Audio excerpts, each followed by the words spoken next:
പ്രിയ സുഹൃത്തുക്കളെ, ഇതാ കിടക്കുന്നത്. ട്രംപ് എല്ലാ രാജ്യത്തെയും വിളിച്ച് കരഞ്ഞുകൊണ്ടിരിക്കുകയാണ്. നിങ്ങൾ ദയവ് ചെയ്ത് ഞങ്ങളൊന്ന് സഹായിക്കണം, ഞങ്ങൾക്ക് സാധനങ്ങളൊന്നും കൊണ്ടുവരാൻ കഴിയുന്നില്ല, കടൽ വഴി കൂടെ സാധനം കൊണ്ടുവരാൻ വേണ്ടിയിട്ട് നിങ്ങൾ ഞങ്ങളെ ഒന്ന് സഹായിക്കണം. ബ്രിട്ടനോട് പറയുന്നു, ചൈനയോട് പറയുന്നു, റഷ്യയോട് പറയുന്നു. നാണം കെട്ട പരിപാടി. ലോക പോലീസാണ് അത്ര നാറികള്. വെറുതെ ഇരിക്കുന്നവിടെ ലോകത്തുള്ള എല്ലാ രാജ്യത്തെയും പ്രതിസന്ധിയിലാക്കാൻ വേണ്ടി മാത്രം നടത്തിയൊരു യുദ്ധം. ഇവന്മാർ വിചാരിച്ചെന്തറിയോ, ഇറാഖിൽ ചെയ്ത പോലെ അണുവായുധമുണ്ടെന്ന് പറഞ്ഞ് പ്രശ്നം ഉണ്ടാക്കി അതിൻ്റെ അകത്ത് പോയിട്ട് പെട്രോളൊക്കെ അടിച്ചു മാറ്റി പൈപ്പ് വഴി കൂടെ കൊണ്ടുപോകുന്ന പോലെ ഇറാനിയും ചെയ്ത് അങ്ങ് പെട്രോളൊക്കെ എടുത്തു കൊണ്ടുപോകാന്നാണ് ഇവന്മാർ സിമ്പിളായിട്ട് വിചാരിച്ചത്. അവിടെയാണ് തെറ്റുപറ്റിയത്. ഇറാൻ വേറെ റേഞ്ചാണെന്നുള്ളത് ഇവന്മാർക്ക് ഏകദേശം മനസ്സിലായി വരുന്നുണ്ട്. എന്തായാലും നല്ല കിട്ടൽ കിട്ടുന്നുണ്ട്. ഇസ്രായേലിൻ്റെ പ്രധാനമന്ത്രി മരിച്ചു പോയോ എന്നുള്ള സംശയം വേറെ ഇപ്പോൾ പോയിക്കൊണ്ടിരിക്കുകയാണ്. അടിച്ച അണ്ണാക്കിൽ തന്നെ ശരിക്ക് കൊടുത്തുകൊണ്ടിരിക്കുകയാണ് പ്രിയ സുഹൃത്തുക്കളെ. പിന്നെ ഈ അറബ് രാജ്യങ്ങളായ കുറേ ആളുകളുണ്ട് അവിടെ.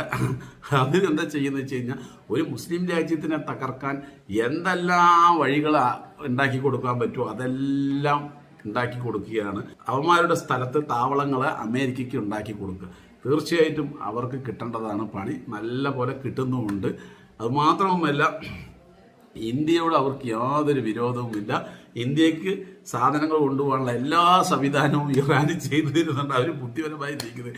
ഇന്ത്യയെ ഒരു രീതിയിലും ഇറാൻ വെറുപ്പിക്കാൻ തയ്യാറല്ല. മറിച്ച് വേറെ അമേരിക്കയെ സപ്പോർട്ട് ചെയ്യുന്ന ഏതെങ്കിലും നാടുകളുണ്ടെങ്കിൽ അവരുടെ എല്ലാ കപ്പലുകളും ഞങ്ങൾ തകർക്കും തന്നെയാണ് അവർ പറഞ്ഞുകൊണ്ടിരിക്കുന്നത്. അവരുടെ നിലപാടിൽ നിന്നും ഒരു ഇഞ്ച് പോലും പുറകോട്ട് പോകുന്നില്ല. പക്ഷെ അമേരിക്ക, ലോക പോലീസ് ചമയുന്ന ഈ ട്രംപ് നാറി അവൻ കടന്ന് കരഞ്ഞുകൊണ്ടിരിക്കുകയാണ്. കാരണം ലോകത്തുള്ള മിക്കവാറും രാജ്യവും അവനെ വിളിച്ച് ശല്യം ചെയ്തുകൊണ്ടിരിക്കുക. നീ എന്തിനു ആവശ്യമില്ലാത്ത പരിപാടിക്ക് നിന്ന്, നിനക്ക് ഇഷ്ടം പോലെ ഈ ലോകത്ത് കറൻസി ചേഞ്ച് ആക്കണമെങ്കിൽ ഡോളറായിട്ട് വേണമല്ലോ ചേഞ്ച് ആകാൻ. അപ്പോൾ ഇഷ്ടം പോലെ പൈസ നിനക്ക് കിട്ടുന്നുണ്ട്. നീ കള്ളും മറ്റതും മറിച്ചതൊക്കെ നിന്റെ രാജ്യത്ത് കുടിച്ച് ഞങ്ങളുടെ പൈസ വെച്ചിട്ട് നീ ആഡംബര ജീവിതം നയിക്കുന്നു. അത് നിനക്ക് ചെയ്തിട്ട് പോയാൽ പോരെ. എന്തിന് നീ ആവശ്യമില്ലാതെ ഈ ഒരു പരിപാടി ചെയ്ത് ലോകരാജ്യങ്ങളെ നീ എന്തിനും യുദ്ധത്തിലേക്ക് തള്ളിവിട്ടെന്നൊക്കെ പറഞ്ഞിട്ട് നല്ല കൊടുക്കുന്നുണ്ട്. എന്തായാലും ഇറാൻ്റെ നിന്ന് നല്ല കിട്ടുന്നുണ്ട്, നല്ല കണക്കിന് കിട്ടുന്നുണ്ട്. അപ്പോൾ പ്രിയ സുഹൃത്തുക്കളെ, ഇറാൻ ചെയ്യുന്നത് ശരിയാണോ തെറ്റാണോ, അമേരിക്ക ചെയ്തത് ശരിയാണോ തെറ്റാണോ എന്നുള്ളത് കമൻറ്റിൽ പറയുക.